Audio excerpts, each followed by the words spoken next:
କ'ଣ ମିଳେ? କେଉଁ ବ୍ରତ କଲେ କ'ଣ ମିଳେ? ପଣ୍ଡୁ ଓଷା କଲେ ପୁତ୍ର ପ୍ରାପ୍ତି ହୁଏ।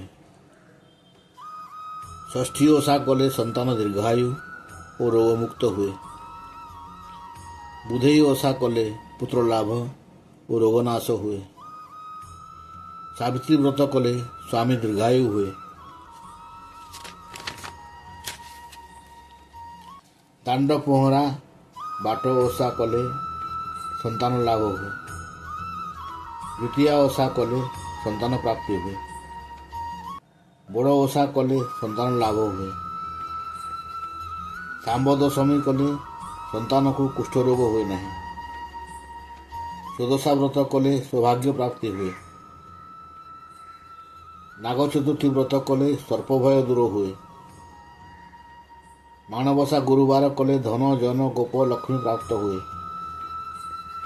କାଞ୍ଜଅଁଳା ବ୍ରତ କଲେ ପୁତ୍ର କନ୍ୟାଙ୍କ ମଙ୍ଗଳ ହୁଏ।